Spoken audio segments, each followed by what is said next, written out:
The Navy may have fired Captain Brett Crozier, but his sailors would not let him go quietly.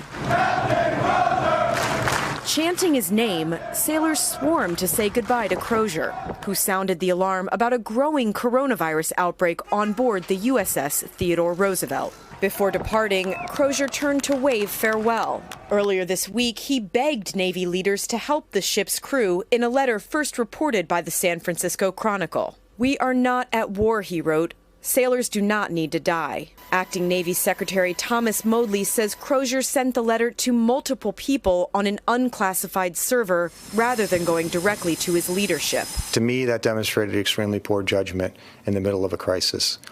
Because what it's done, it's created a firestorm. But critics say Crozier was dismissed for speaking out and trying to protect his sailors. The administration is not going to be able to fire their way out of this problem.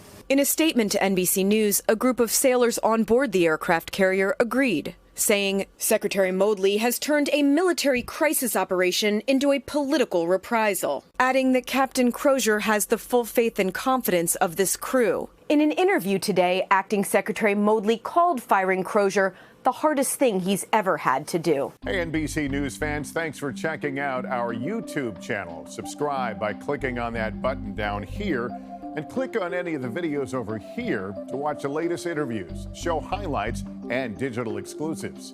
Thanks for watching.